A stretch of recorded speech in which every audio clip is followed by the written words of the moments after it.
Lynn? Lynn! Hello? I don't know what they have us out here for anyway. We're supposed to be looking for that little girl who's missing? I know that, you goof. But we're not gonna find her in this stinky old forest full of mosquitoes. If you were a kid running away from home, wouldn't you go somewhere more exciting than this? You do have a point. I used to go all over the place during the summers when I was a kid. One time I even went all the way to Chicago. Was back before my mom had dinner on the table. Boy, those were the days, huh? Spending all summer with nothing to do, no responsibilities, no Air Force base saying, today you're gonna go into the woods when it's hot as heck and look for... Wait a tick. What's that? What? There's something on the ground there. Something turquoise. How curious. It's a little pair of shorts. And look, here's a little pair of loafers. And socks. Very neatly folded. What on earth would a little girl be doing in the woods without her clothes? Oh, God. It's her. The year was 1959. Clinton, Ontario, was a sleepy, rural town nestled up against a bustling Canadian Air Force base.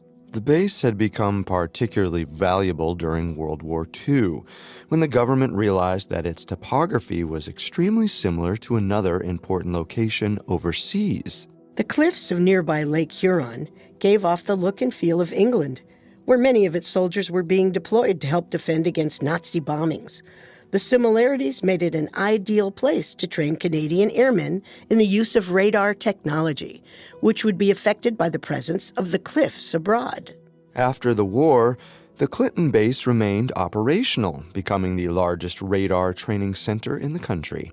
As it grew into a permanent station, accommodations were needed for the wives and families of the men stationed there. So a housing facility was built called the Permanent Married Quarters. Like most things in the military, it was neat and orderly, right on down to its rose bushes. Where you and your family lived in the Permanent Married Quarters was determined by the insignia on your jacket. Sergeants lived with sergeants, and subordinate officers lived with others of their rank. While this hierarchical layout may have seemed a bit clinical to the adults, for the children living in and around the base, it was an absolutely idyllic place to live. In 1959, summer days in Clinton were spent riding bikes up and down the county road, swimming in the local swimming hole, and hitching rides to see the ponies, owned by the town eccentric on Highway 8.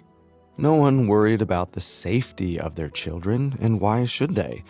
The craziest thing known to happen around Clinton was farmers losing sight of their calves.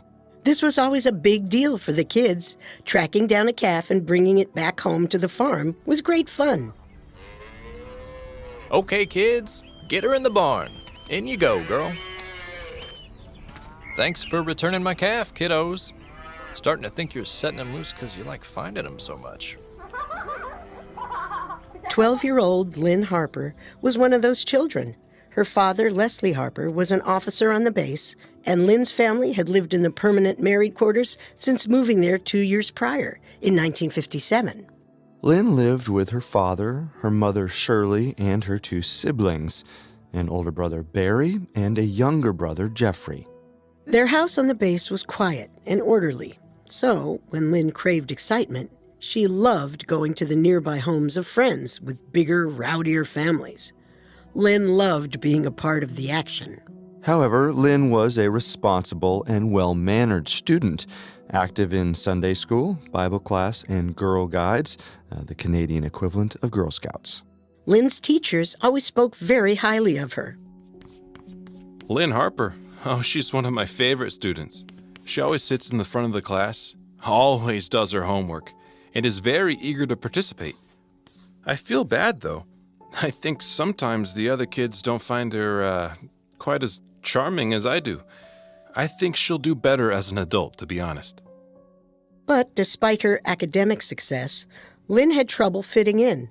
She was often described by fellow classmates as bossy or mouthy. The same skills that made her an assertive and organized leader in Girl Guides didn't necessarily make her a popular figure at school. And for all her boldness, she could also be shy. She had a scar on her lip from childhood that sometimes made her self-conscious, especially when she started to become interested in dating and boys. Because Lynn's school was held on the base, she was part of a split class for both 7th and 8th grade students. This was a practical maneuver dictated by the uneven number of kids in each age group and a desire to keep the school's budget down. But it greatly affected Lynn. At 12, Lynn was on the younger end of a class full of 13 and 14-year-olds. She desperately wanted to be a part of their in crowd, but she tended to find herself on its outside more often than not. So as you might imagine, Lynn was thrilled when she was invited to a party with the older kids on the night of June 5th, 1959. It was a birthday party for one of Lynn's classmates, a popular girl named Lorraine Wood. Lorraine's parents were a little more liberal than most in the religious, orderly town, so it was a rare opportunity to dance and flirt with cute boys. Okay, kids, we're heading out. There's pop in the fridge. Don't touch my beers. And don't do anything I wouldn't do. You're giving them a heck of a lot of leeway, Karen. Lynn was excited to be at the party, and she wanted to dance. There was just one problem. No one was asking her to. Not even George Archibald, the 13-year-old boy from her class with whom she had gone out a few times. George wasn't paying attention to Lynn, so she looked around the room, surveying her options for other dancing partners. Her eyes landed on Stephen Truscott, a handsome, popular, athletic boy from her class at school. At 14 years old and 5 feet 9 inches, he was very popular amongst the girls on the base. And after working up the courage to approach him, Lynn asked him to dance. Ever polite, Stephen accepted, even if dancing with Lynn wasn't something he necessarily wanted to do. But Lynn was oblivious and in heaven as she danced with Stephen. She didn't pick up on his cues at all when he tried to tactfully disentangle himself from her. When Stephen's patience with the situation began to wear thin, he asked the birthday girl Lorraine to step in and ask him to dance. Briefly exhilarated, Lynn returned to her spot on the sidelines and watched Stephen dance with Lorraine. She was smitten and would go out of her way to spend time with Stephen again. A few days later, on the evening of June 9th, the Harper family's day was rounding out to be one like any other. Where is Lynn? Her dinner is going to get cold. She's always a little late when she has a basketball game, remember? Her coach is giving her a ride home afterwards. Oh, who are they playing? Goderich? Oh, she'll be so excited if they win. And they did win. Lynn came home around 5:30 p.m. that evening, happy and flushed from beating a rival basketball team in the area. Her parents were almost done with their dinner, so they retired to the living room, leaving Lynn with a plate of turkey, gravy, peas, and potatoes, with pineapple upside-down cake for dessert. It was a gorgeous summer night, and Lynn was eager to go back out and play. So she wolfed down her food as quickly as she could. A neighbor was taking Lynn's younger brother to swim that evening, not at the local swimming hole, but at the pool on the base, where an adult chaperone was needed to swim. Lynn asked if she could go too, but her parents said no. I can't ask our neighbor to take you too. What, am I going to ask him to come over here and do the dishes next? It's too much. No. It's no use pouting at me. You heard your mother. No means no. Lynn, you're wearing on my last nerve. If you can find a pass to swim at the pool solo, fine. You may go. But otherwise, stop whining about it. Lynn raced out to try to procure a pass, but soon returned empty-handed and frustrated. And Lynn had to do the dishes. It wasn't that she minded doing the chore.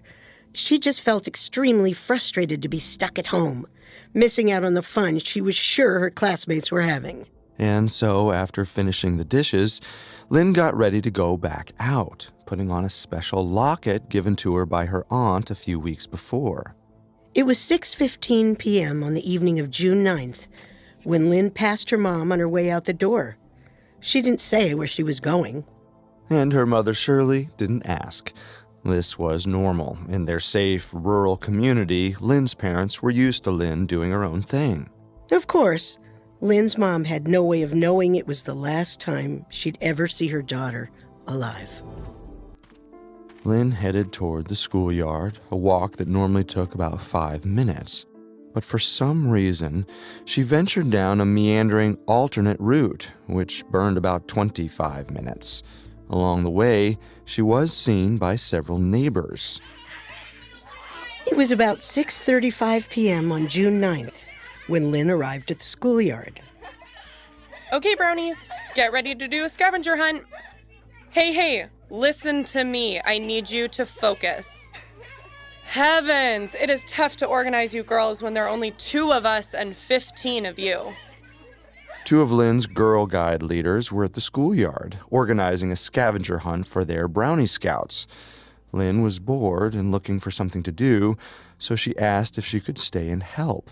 The leaders welcomed an extra set of hands, and Lynn set about expertly organizing the brownie scouts into groups. Once the children had started the hunt, Lynn stayed and chatted with the Girl Guide leaders for about 20 minutes. She mentioned that her mother was cross with her, referencing their small tiff over swimming. At around 7 p.m., Stephen Truscott, the handsome boy Lynn had danced with the week before, rode into the schoolyard. Lynn felt her heart flutter as she saw him. She quickly found an excuse to leave her Girl Guide leaders and go over to him.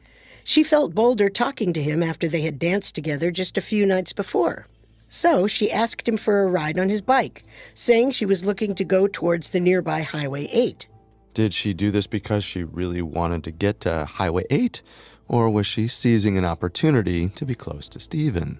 Regardless, Stephen agreed to give Lynn a ride, saying he was planning on going that direction anyway. He wanted to see if any kids were at the swimming hole. So the 2 children set off into the slightly setting sun, walking around the school to the county road that would take them to the highway. 2 kids, an innocent crush. A bike ride on a hot summer night. It was like a scene in a feel-good movie. But, unbeknownst to Stephen and Lynn, the bike ride they were about to take would mark a point from which they could never return.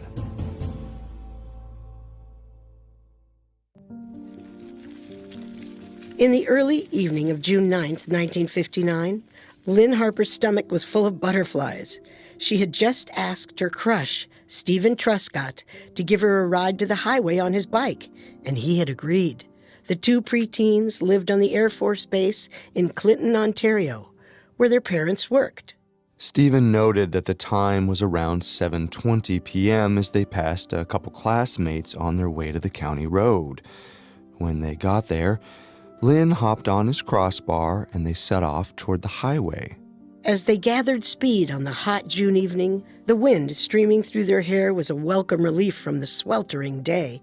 Lynn happily turned around to talk to Stephen as they rode, telling him about the argument she'd had with her mom earlier over swimming. She also asked if Stephen knew of the little white house on Highway 8, where a kind, eccentric man kept a yard full of Shetland ponies. Lynn and a friend had hitchhiked there in the past and fed the ponies apples. She said she might go there again tonight. The 2 passed familiar landmarks, going past Lawson's Bush, a patch of woods named after a nearby farmer, and crossed the bridge arching over the swimming hole. Then they rode up to the busy Highway 8, where cars were zooming back and forth. And here's where the story gets murky. What we do know is that about half an hour later, Stephen returned to the schoolyard around 8 p.m. alone. One boy asked where Lynn was, having seen them ride off together. Did Stephen feed her to the fish? But Stephen told the boy no. He had just dropped her off at the highway like she had asked him to. Stephen then made his way to the basketball courts, where some friends were hanging out, including Lorraine Wood, who'd hosted last week's party, and Stephen's 16-year-old brother, Ken. Ken gleefully reminded Stephen that it was his turn to babysit their younger siblings that night. So Stephen grabbed his bike and began pedaling home. There he settled in for babysitting. Around 8:45 p.m., Stephen's friend Butch George stopped by his house. The two hung out for a bit while Stephen watched his two younger siblings. Meanwhile, at the Harper residence, June 9th was transforming from a normal day into a stressful evening. This isn't like Lynn. She knows she's supposed to be home by 9. Her bedtime is at 9:30 p.m. She'll come on home now. Don't you worry. Do you think she's upset because we quarreled earlier when she wanted to go swimming and I said that she couldn't? Oh, I'm sure she just lost track of time and is pedaling home right now. Yes, you're probably right. It's just... I don't know. I just can't shake this feeling that something isn't right. What if she tried to run away from home because of our fight? I'd feel terrible. I'd never forgive myself. Where would she even go if she did a thing like that? I don't know. Her grandmother's? Well, that's 80 miles away. Lynn will turn up any moment now. Just you wait. But Lynn didn't turn up. Increasingly worried, Shirley asked Lynn's older brother Barry to go out and look for his sister. He didn't find any sign of her. At 10:30 p.m., George Archibald, the boy with whom Lynn had gone out a few times, stopped by the Harper residence to see if Lynn was around. He'd heard that Lynn was biking with Stephen and felt a little jealous. George found Barry in the front yard, who told him that Lynn had not come home. By now, Lynn's mother was distraught. I'm telling you, something is not right. This isn't like Lynn. Leslie, call the police. Now what am I going to tell them? That our daughter is skipping out on her curfew? They have more important things to worry about. More important than the safety of our daughter? Leslie, something could have happened to her. We need to do something. I really think that we should call the police. All right, all right. How about I go talk to Frank? Flight Sergeant Frank Johnson was the Harpers' next-door neighbor and the NCO in charge of the Air Force Police. It was shortly after 11 p.m. when Leslie Harper went to see him on the night of June 9th. Frank, my daughter Lynn is missing. Her curfew is 9 p.m. and she never misses it. Probably just a little girl being naughty. But let's put out an alert so we can bring the little scamp home as soon as possible. I bet she just lost track of time at the custard cup, eating ice cream with the older girls. Perhaps. This always happens when they become teenagers. Anywhere else you can think of that she might go? Only place I can think of would be her grandmother's. She did quarrel a bit with Shirley after dinner tonight. She wanted to go to the pool, and we said no.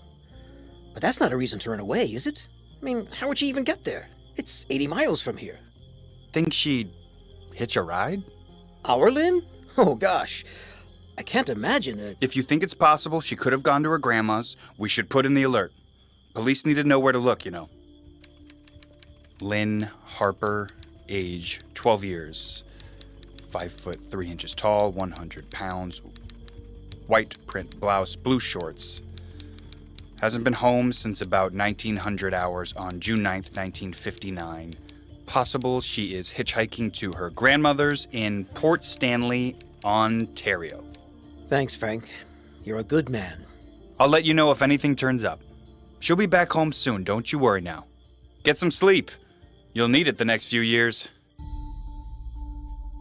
Within minutes, all provincial police cars were ordered to be on the lookout for a runaway little girl. The Harper family spent the night with the lights on and the drapes open, like a lighthouse, praying it would guide their little girl home. On the morning of June 10th, there was still no sign of Lynn. Leslie Harper began to match his wife's level of worry. Something was off. Lynn was a responsible kid. She'd never stay out all night, would she?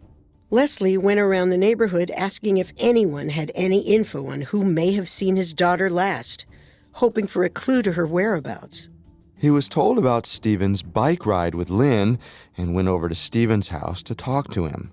If Lynn's house was neat and orderly, the Truscott house was the opposite. On the far side of the permanent married quarters from Lynn's house, the Truscott residence was covered in bikes, toys, and the mess that comes with having 4 rowdy children. Yes? Hello? Can I help you? It's quite early in the morning. My little girl, Lynn, never came home last night. She may have run away. I understand that your son Stephen may have seen her before she ran off.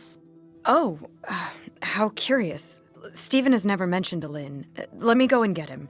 What did you say your name was? I'm Leslie. Leslie Harper. Doris Truscott. Pleased to meet you. Stephen? Come on down here. Do you know a girl named Lynn? When Leslie Harper and Doris Truscott found themselves face to face on the morning of June 10th, they were strangers to each other. Neither one had any idea that their families would soon be irrevocably intertwined. Leslie Harper asked Stephen if he had seen his daughter, and Stephen said he had, recounting the events of the previous evening. Stephen said that he had seen her in the schoolyard and that she had asked him for a ride to Highway 8. He had given her a ride on his crossbar, passing Lawson's Bush, over the bridge, and on to the highway. He said that when he got to the highway, he dropped Lynn off. She didn't say where she was going, and he pedaled back toward the swimming hole. But, he said, something made him stop and look back. And there, he saw Lynn standing near the highway as a car pulled off the road and over to her, reversing slightly to get closer. Stephen was interested in cars, so he had a good idea as to the make and model of this particular car. It had large wings on the back, as was fashionable at the time. He thought it was a late model Chevy with a large amount of chrome.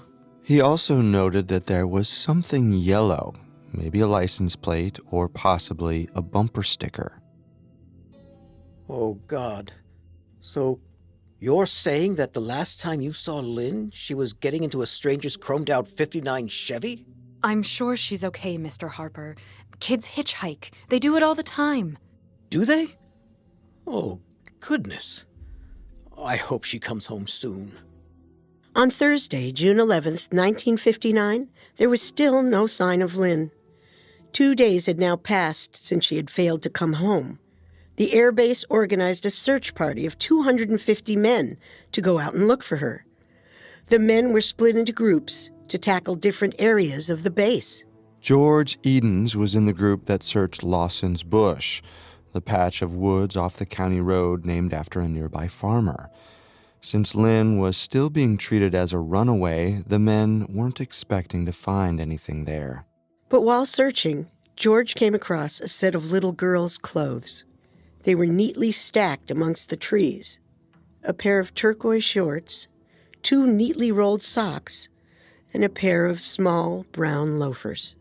George was wondering what on earth a little girl might be up to in the woods without her clothes, when something made him stop short.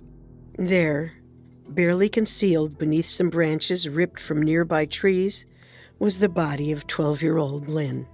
She was nude from the chest down. Around her neck, her blouse had been tied and knotted below her chin.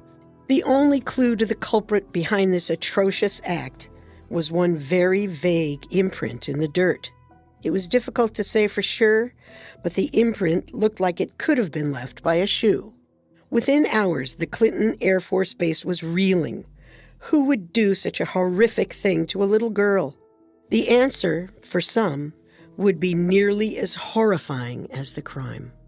The last person to have seen Lynn alive was 14-year-old Stephen Truscott, who claimed that he saw her getting into a late-model Chevy as he pedaled away from her on the fateful evening of June 9th, 1959.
On June 12th, the day after Lynn's body was found, the police made an arrest. And so in this equation, we're solving for X. What is X? Anybody? Sir, I'm sorry to interrupt your class. What is it, officer? I'm afraid I'm going to have to ask one of your students to come with me. Son, get your things. Let's go. The boy was Stephen Truscott. Police removed him from his class and took him to the guardhouse on the base, where he was interrogated for over 7 hours. He wasn't read his rights, and he didn't have a lawyer present, or even his parents. Dan and Doris Truscott actually had no idea that their son had been taken into custody. With one child having disappeared, later turning up dead, Stephen's parents were understandably panicked when he didn't come home from school. 14-year-old Stephen was scared and anxious, but did his best to keep a stoic exterior. This frustrated the lead detective on the case, a rising star named Harold Graham, who was determined to get a confession. But Stephen stuck to his story. He said he rode with Lynn from the school, past Lawson's Bush, over the bridge, and to the highway, where he saw her getting into a late model Chevy. When hours passed and Stephen still hadn't confessed, Graham decided to have a medical exam performed on Stephen. He hoped it would yield forensic evidence that might force Stephen into a confession. In an effort to be objective, Graham brought in the Truscott's family doctor, Dr. Joseph Addison, who performed the exam alongside the police's own medical examiner. By this time, Stephen's parents had learned their son's whereabouts, and Stephen's father, Dan, had arrived at the station.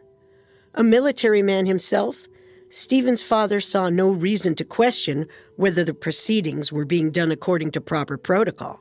And when Stephen was asked to submit to a medical exam, it didn't occur to Stephen's father not to acquiesce.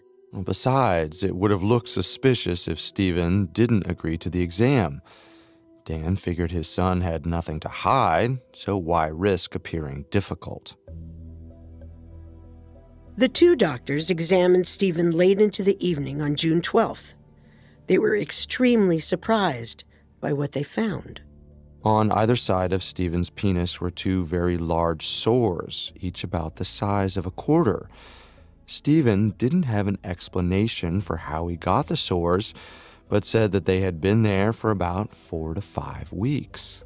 The doctors were doubtful.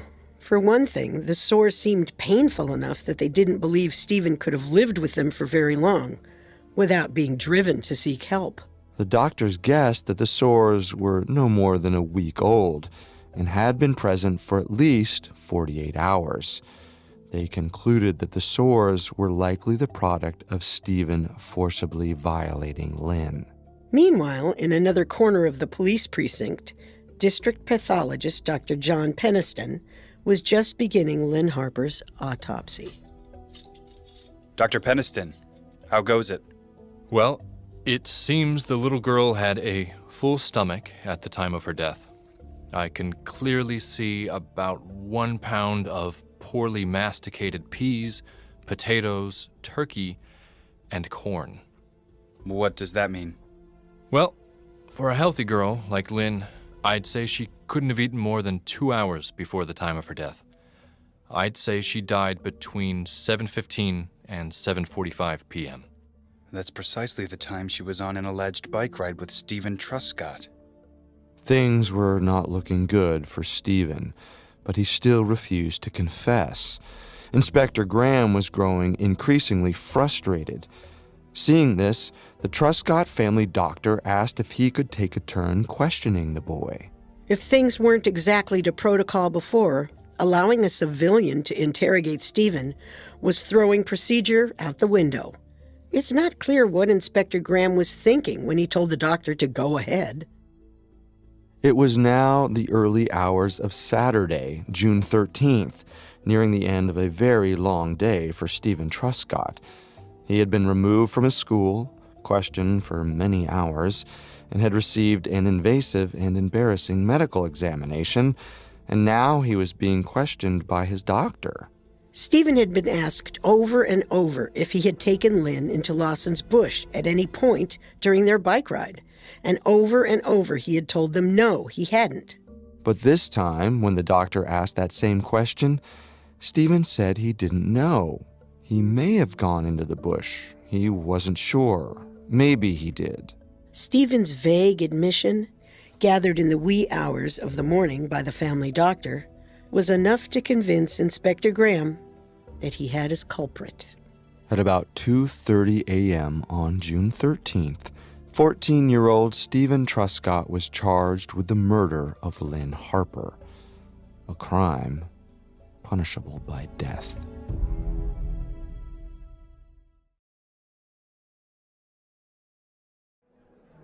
Stephen's trial began on Wednesday, September 16, 1959, just a little over 3 months after Lynne's murder. The Juvenile Delinquents Act would have dictated that Stephen, a minor, be tried anonymously, but the town's collective thirst for justice probably led to the judge's decision to try him publicly as an adult.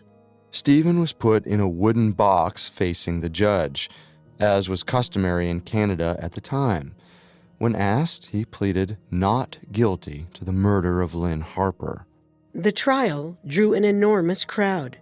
Everyone in the town wanted to see someone pay for what had happened to Lynne. But not everyone thought that that someone should be Stephen. Many were convinced that the kind, well-liked boy could not possibly have done what he was accused of. Even Lynne's parents were uncertain. Exhausted and emotionally destroyed, they too sat in the courthouse. The jury was 12 men selected from a pool of 90 locals.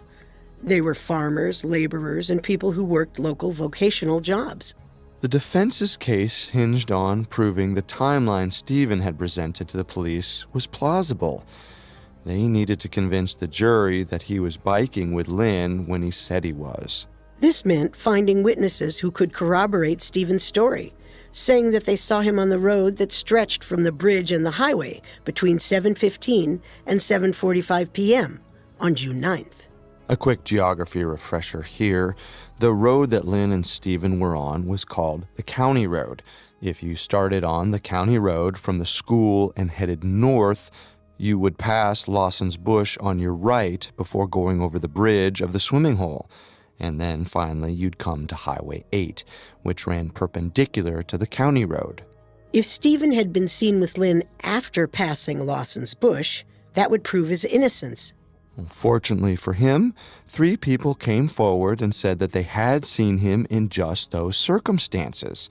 One was an 11-year-old boy named Dougie Oates, whose favorite thing in the world was catching turtles in the river. Dougie was standing up by the bridge on the evening of June 9th, as Lynne and Stephen zoomed past, so he saw them at close range. He remembered saying hi to the pair as they went by. Further down the river, another boy said he saw Lynne and Stephen at that same time. His name was Gordon Logan, and he was a 12-year-old using the warm evening to do some fishing. Gordon says that he saw Stephen a second time about 5 minutes later, alone.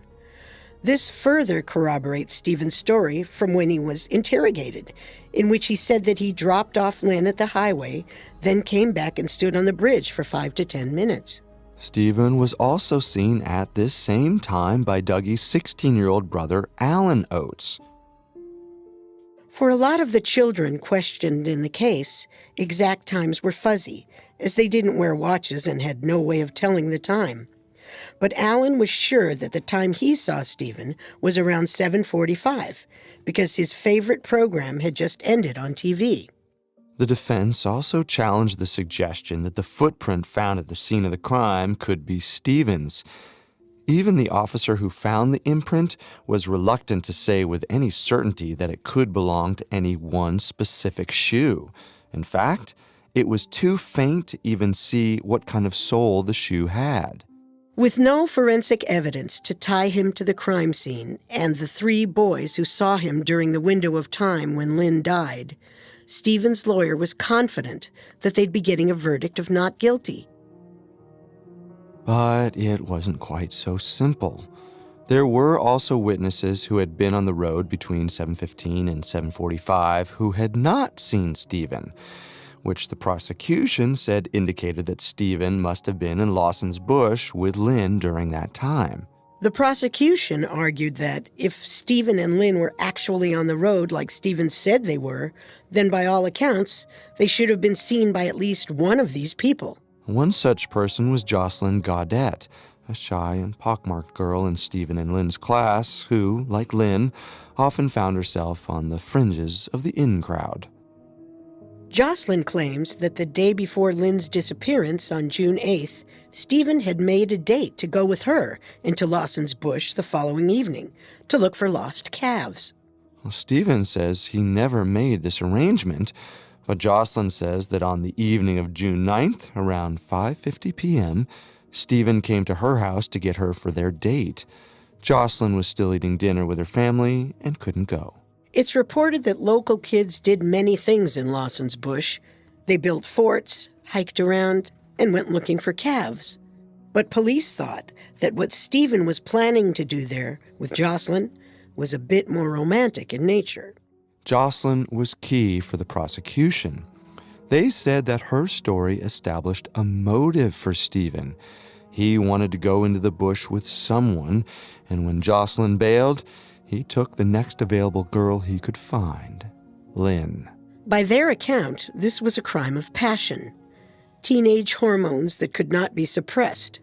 The crime of a sexual deviant who lost control. And that wasn't the end of Jocelyn's story. She claimed that after she finished dinner on June 9th, she had gone out looking for Stephen. She rode up and down the county road looking for him, but couldn't find him anywhere. But as with many of the other children, Jocelyn's testimony was problematic. The time that she was supposed to have been out on the road looking for Stephen shifted back and forth between 6:30 p.m. and 7:30 p.m. Well, maybe she was just bad at keeping details straight, or maybe she'd been doing something she didn't want to own up to. We do know that at one point during the trial, Jocelyn went to Farmer Lawson, the owner of Lawson's Bush, and asked him to change his story to match hers. So it's definitely fishy that she didn't see Stephen on the road during the window of 7:15 to 7:45 on June 9th, but so is all of her testimony. But she wasn't the only one with a less than airtight story. Next, the prosecution called Butch George to the stand, the friend of Stephen's who'd visited him on June 9th while he babysat his siblings after Lynn was last seen. The prosecution said that Butch was a second person who should have come into contact with Stephen and Lynn if they were really out on the road as Stephen said they were. Butch claimed that he had been out on the county road looking for Stephen on the night of June 9th, but he hadn't been able to find him anywhere. This testimony had the potential to be devastating to Stephen's case, despite the fact that Butch's account of the time that he had been on the road kept shifting. But what he had to say next was even worse for Stephen. He admitted to having told several friends that Stephen had been in Lawson's Bush with Lynn. At one point, Butch claimed that Stephen himself had told him that he was in the bush with Lynn looking for a calf on the day of their bike ride. But Butch's account varied widely over the course of the investigation and trial. And not just the trial. He was generally known around town to be a bit of a fibber. Whatever the case, his testimony would have dire consequences for his friend Stephen. Butch's story may have changed, but the prosecution had an explanation for the changes. They said that Butch had lied to protect his friend, but once he realized how serious the situation was, had decided to come clean. While neither Butch George nor Jocelyn Gaudette were particularly reliable witnesses, their combined testimonies painted a damning story, one that would be bolstered even further when, several days into the trial, Lynn's mother Shirley took the stand. Mrs. Harper, had your daughter ever been known to travel long distances on her own? No, sir. Had she ever, to your knowledge, hitchhiked? Not to my knowledge.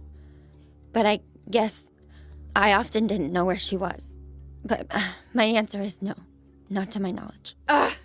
Please don't talk out of turn, Mrs. Truscott. But the Harpers thought Lynn could have gone all the way to her grandmother's on the night she went missing. That's quite enough, Mrs. Truscott. Mrs. Truscott did have a point. Lynn's parents had thought she might have gone to her grandmother's on the night of June 9th. And her friends had given accounts of hitchhiking with Lynn in the past, usually to see the ponies on Highway 8 that she had mentioned to Stephen the night she went missing. But there's no evidence that her friends were ever asked about Lynn's hitchhiking tendencies in court. Odd, since they likely would have had a much better idea of this than Lynn's parents. But in the courtroom, the prosecution had successfully challenged the image of Lynne Harper as a frequent hitchhiker. With this on the floor, the team shifted its attack to the crucial portion of Stephen's testimony, the moment on June 9th when he claimed to have seen Lynn getting into a strange car. The lawyers seized on Stephen's description of the car, questioning whether a boy could see not only the make and model, but also the license plate from a distance of some 1,300 feet. Their attack ignored the fact that Stephen had actually never claimed to know the make or model of the car with any certainty. He just said what he thought he saw. Likewise, he said he saw something yellow on the back of the car, but he never claimed to read the license plate. And then there were the mysterious sores on Stephen's genitals. Next to the stand, we have Dr. John Penniston. Dr. Penniston, you examined the body for signs of rape, correct? Correct. And did you find signs of rape on the victim? Her body was beginning to have significant decay by the time she was found, but it is my opinion that there are wounds in her genital region that are consistent with having been raped. And would these be consistent with the wounds found on Stephen Truscott's penis? They could be, yes.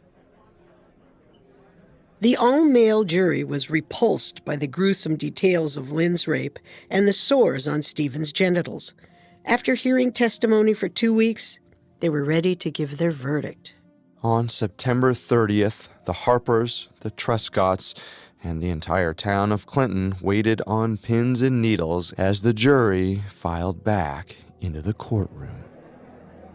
Will the defendant and the defense counsel please stand?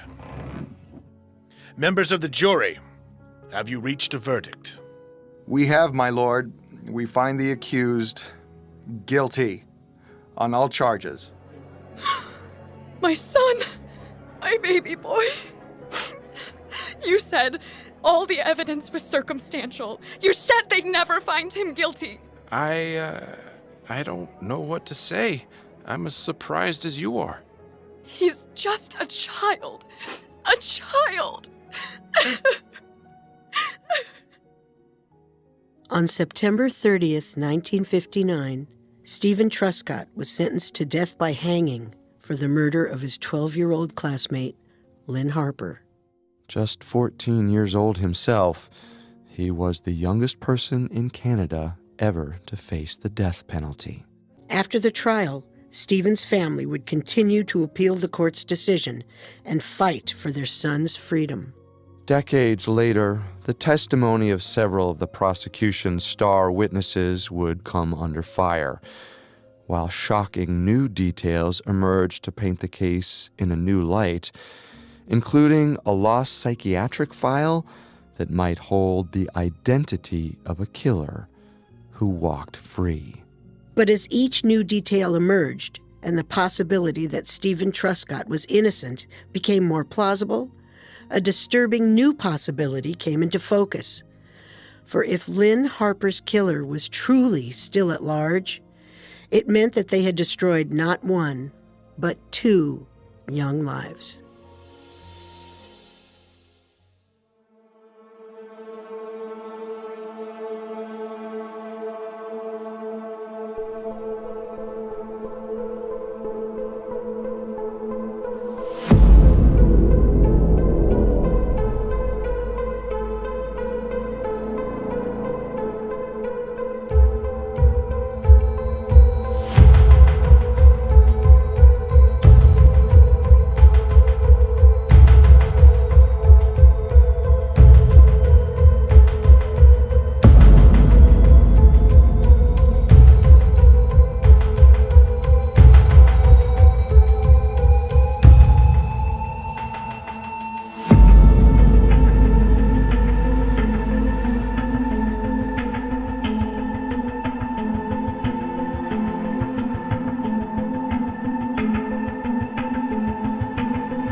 On October 21st, 1969, a little over 10 years after he was sentenced to death by hanging, Stephen was released from prison.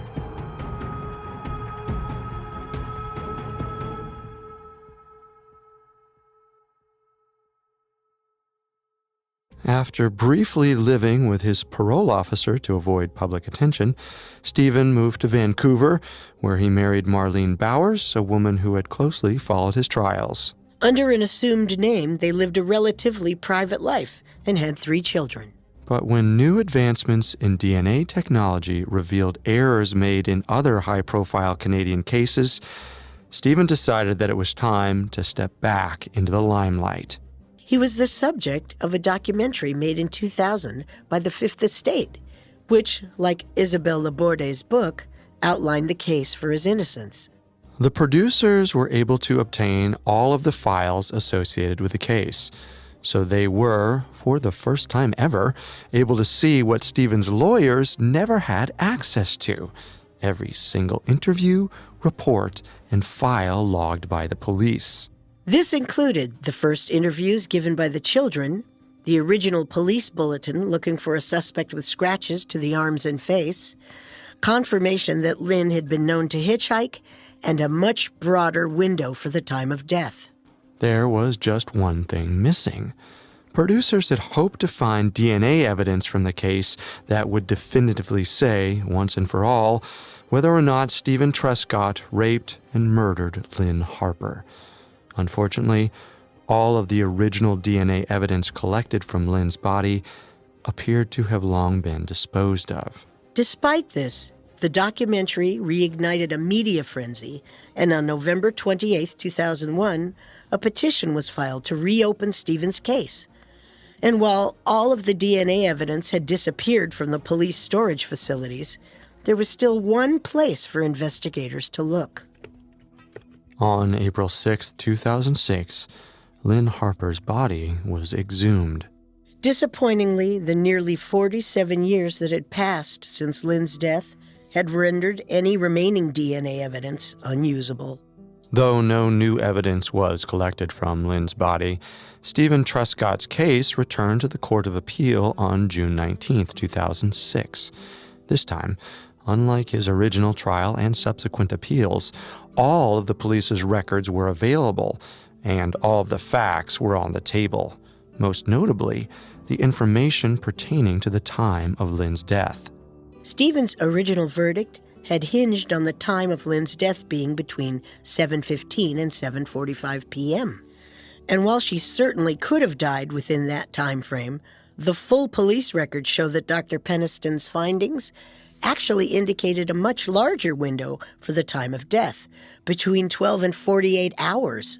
With no forensic evidence to tie Stephen to the murder, the time of death was not enough to implicate him in the crime, and so the circumstantial evidence that led to his conviction in 1959 was found to be insufficient for a guilty verdict this time around. On August 28, 2007, at the age of 62, Stephen Truscott was acquitted for the murder of Lynne Harper. It's important to note that Stephen was not declared factually innocent.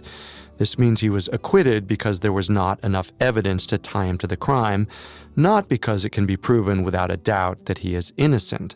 Stephen Truscott remains a suspect in Lynne's murder to this day, but he did receive a personal apology from Attorney General Michael Bryant for the miscarriage of justice. It's mystifying that the police never looked into other suspects, because there are several other suspicious characters who might have been responsible for Lynne Harper's murder. One obvious place to start would have been a man named Alexander Kalichuk. Kalichuk was a 35-year-old airman living 12 miles from the Clinton base. Police may have focused in on him had his psychiatric file not gone mysteriously missing for a good 40 years. Kalichuk was a known pedophile, with a long record of indecent exposures, sexual indiscretions, and substance abuse. One such incident occurred on May 21st, 1959, just 1 month before Lynne Harper was murdered. A 10-year-old girl named Nancy Davidson was walking home with 2 friends from school. They reached the homes of the two other girls first, leaving Nancy to complete the short walk to her own house alone. Nancy was almost there when she saw a car approaching. The man driving it was Alexander Kalachuk, and he tried to lure Nancy into the car with him. He said the two of them would go pick out a present for her. When that didn't work, Kalachuk tried to lure the little girl in with a set of children's underpants. Fortunately, Nancy's father saw the interaction and came running, and the little girl escaped. Kalachuk sped off, but Nancy's father called the police, who soon tracked him down. 1 week later, Kalachuk appeared in court for the incident. He told the judge that he had purchased underpants to use as prizes amongst the fishermen at Lake Erie, where he was headed the day he saw Nancy. When this didn't sway the judge, Kalachuk changed his story and said he was carrying the garments because he was throwing a party for the local children, and the underwear was meant to be prizes for them. Lacking conclusive evidence of a crime having taken place, the judge sent Kalachuk away with only a stern talking to. 13 days later, on the night of June 9th, Lynne Harper disappeared. Kalachuk was never asked to account for his whereabouts that night, but there's good reason to think he was near Clinton, as his home was 12 miles from the base. Plus, we know that he had a penchant for cruising the country roads. And while we don't know his actions on the day of Lynne's disappearance, we do know that he did something suspicious shortly after. In early 1959, Kalachuk had bought a new car, a pale yellow Pontiac Stratachief, a model with large fins on the rear. Very similar, in fact, to the late model Chevy Stephen Truscott described to the police. But curiously, in early July, Kalachuk sold his new car. A few weeks after Lynne's murder, a senior medical officer noted that Kalachuk was suffering from overwhelming anxiety, depression, and guilt. On July 22, 1959, he checked into a psychiatric hospital for those same symptoms. The psychiatrist assumed his condition was due to the incident with Nancy, but noted that it was quite a large reaction for something that legally hadn't even registered as a crime. Well, another possible explanation is that Kalachuk was experiencing a reaction to having murdered Lynne Harper. But if this was the case, we'll never know. Kalachuk was never considered a suspect in Lynne's murder. He walked free until his own death in 1975. Years later, when a possible connection was drawn between Kalachuk and Lynne's killing, Kalachuk's stepchildren said that they would not have been surprised if he was involved in the disappearance of the little girl. They remembered their mother's husband as creepy, odd, drunk, and angry, and they always did their best to avoid him. If only they had been asked about their stepfather at the time. Another person the police probably should have looked into is a man named Clayton Dennis, an appliance repairman who was contracted to work on the base.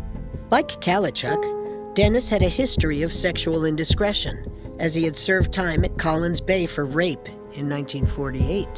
Dennis also knew the Harpers, because Lynne's dad, Leslie, was the one signing Dennis's checks. Dennis even came over to the Harpers' home once to fix their washing machine and presumably could have met Lynne. He left Seaforth in the fall of 1959, almost immediately after Lynne's death. He said he was just ready for a change of pace, but that's not how Gwen McKellar, the wife of Dennis's best friend, remembers things. Clayton? Clayton! I'm here to return the tire gauge that my husband borrowed. You looking for Clayton Dennis? He left. He left? Like, he's not home, you mean? No, he left the country. I think he said he was going to Florida. Florida? But all of his stuff is here. Yep. He just left in the middle of the night. Didn't say goodbye to anybody. Strangest thing I've ever seen. According to Gwen McKellar, Dennis regularly talked about sex in a way that she and her daughters found creepy. But that was nothing compared to the chilling response Dennis had to hearing of Lynne's murder. He said Lynne had it coming and that she was asking for it. Based on his proximity and access to the Harper family and history of rape, Dennis certainly should have been looked at with a closer lens. But like Kalichuk, Clayton Dennis was never formally investigated as a suspect. And he's not the final suspicious character police ignored. A third possible suspect for Lynn's murder is Matthew Marone, a 19-year-old airman. Marone worked as a lifeguard at the pool on the base, so he may have been familiar with Lynn, who was an avid swimmer. Shortly after Lynn's murder, he was transferred to Goose Bay, but was later kicked out of the Air Force for excessive drinking. He married and had 2 daughters, but the home he shared with his family wasn't a happy one. Marone had severe anger issues and routinely beat his wife. He also sexually abused both of his daughters. This alone should have positioned Marone as a potential suspect in the murder of Lynne Harper. But it's not even the most compelling piece of evidence against him. Once, a group of hunters caught Marone in the woods attempting to strangle his daughter because she refused to have sexual intercourse with him. Well, this crime bears a striking resemblance to Lynn's rape and murder, and it is baffling in hindsight that the police never thought to investigate a link between these 2 crimes. Mysteriously, Marone also told his wife that he knew Stephen Truscott was innocent. He didn't say how he knew, but one explanation could be that he had committed the crime himself. In Marone, Dennis, and Kalichuk, we have 3 men with alarming records, all living within close range of the last place Lynn was seen. If Stephen wasn't Lynn's killer, it seems likely that one of these 3 men was. Given all that we know about Kalichuk, I think he's the most likely person to have murdered Lynn. He had a known history of pedophilia, and the way he sold his car right after Lynn's body was found seems really suspicious to me. Interesting. See, I actually think that Matthew Marone is the most likely killer. He had a history of sexually abusing his own daughters, and his claim to know that Stephen was innocent reeks of his own secret guilt. Without DNA evidence to test, we're likely never to know the truth. But regardless of who killed Lynne Harper, it was a tragic event that forever changed both her small town of Clinton, Ontario, and the world's perceptions of Canada's legal system as a whole.